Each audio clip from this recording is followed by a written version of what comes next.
Bonjour à tous, j'espère que vous allez bien. Bienvenue dans cette nouvelle vidéo. Là, je ne sais plus si c'est à vous de me dire bienvenue ou si c'est à moi, étant donné que ça fait un bail que j'ai pas posté de vidéo. C'est parce qu'en temps, il s'est passé énormément de choses et parmi ces choses, mon mariage. Je vous en parlerai dans une autre vidéo. Pour l'instant, je voudrais qu'on parle d'un sujet assez sérieux. Il s'est passé quelque chose il y a de cela, on va dire quoi, 2 à 3 jours, et je voudrais bien qu'on en parle. Allez, c'est parti.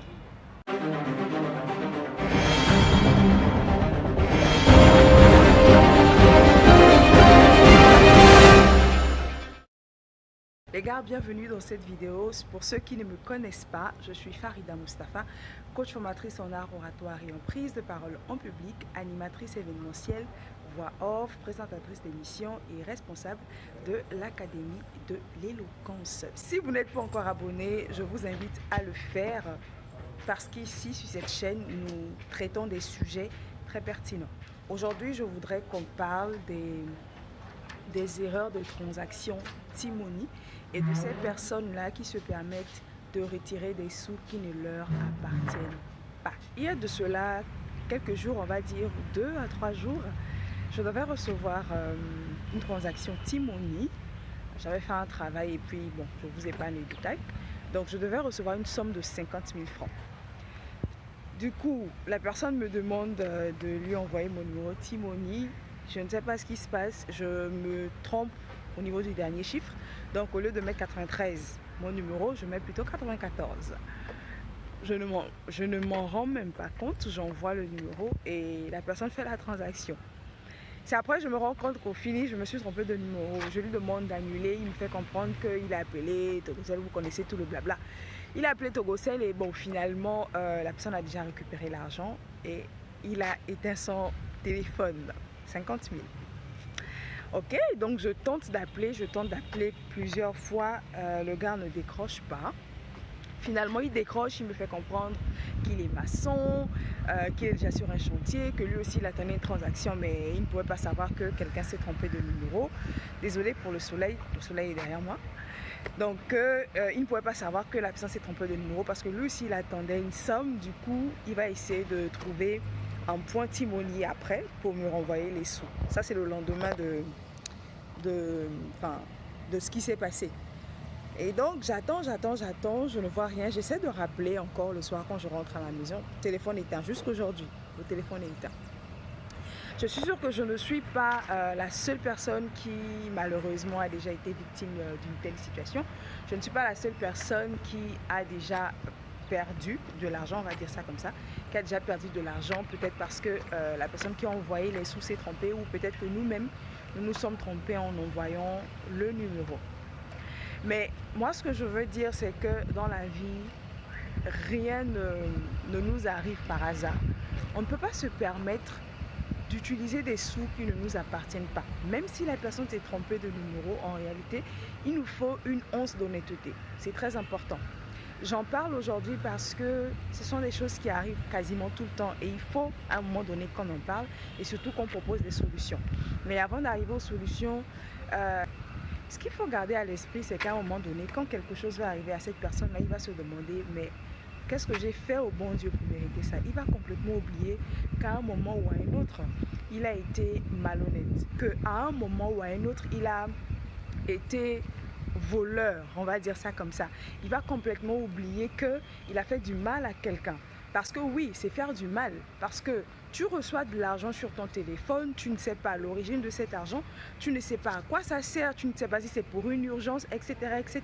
50 000, tu prends et tu éteins ton téléphone. Ça, c'est être malhonnête, je le dis clairement. Du coup, si la personne qui a fait ça peut tomber sur cette vidéo, tant mieux. C'est juste pour dire à cette personne que dans la vie, il y a des choses qu'on ne fait pas. Dans la vie, il faut faire l'effort d'être honnête. Donc, une vidéo assez courte, c'était juste pour vous partager ce qui s'est passé. Alors, quelques approches de solutions. Ceux qui me suivent déjà depuis un petit moment savent que ici, on parle, c'est vrai, on parle de certains sujets, mais on ne parle pas pour parler. On apporte quand même des solutions, en tout cas, on essaie. de faire des approches de solutions dans le but d'améliorer les choses. Du coup, approche de solution, je pense que ce sera à 3 niveaux. Le premier au niveau de Togocom. Je pense qu'il va falloir mettre en place un protocole qui puisse nous permettre de retrouver ces personnes-là. Parce qu'il ne suffit pas de nous dire que la personne a retiré les sous et ça s'arrête là. Non, c'est pas possible. Il faudrait qu'il y ait un protocole. Il faudrait déjà qu'on ait un schéma qu'on doit suivre quand ce genre de cas arrive. Peut-être qu'il faut qu'on retrouve le nom de la personne, on a déjà le numéro, qu'on retrouve ces informations afin de retrouver justement cette personne-là. Deuxième chose, ce sera au niveau du gouvernement. Donc, si vous connaissez une personne au niveau du gouvernement, dites-le lui. Je pense qu'il faudrait que l'État vote une loi qui punisse ce genre de personnes. Parce que quand personnellement ou bien quand volontairement on ne veut pas être honnête, il faudrait qu'on nous oblige à être honnête. Donc, l'État doit voter une loi qui va punir ces personnes-là. Si déjà Togocel ou Togocom met en place ce protocole pour retrouver ces personnes. Donc on les retrouve et voilà, il est sous le coup de la loi. Il y a déjà des choses bien définies. On sait à quoi la personne doit s'attendre. Et je pense que ça va véritablement freiner ces personnes-là qui ont l'habitude de récupérer les sous qui ne leur appartiennent pas. Et maintenant, la dernière des choses, c'est au niveau personnel. Je pense que pour régler ce problème, véritablement, il faudrait qu'on soit honnête. Chacun d'entre nous, il faudrait qu'on apprenne à être honnête. Quelqu'un dira que c'est la pauvreté qui fait ça, mais moi je dis non. Parce que même dans la pauvreté, on peut garder sa dignité, on peut garder son honnêteté. Donc, la solution au niveau personnel, c'est tout simplement se mettre toujours à la place de l'autre. C'est véritablement ça la solution. Il faut se mettre à la place de l'autre. Se dire, ok, si c'était moi qui avait perdu cette somme, c'était moi qui avais perdu cet argent, comment est-ce que je me sentirais?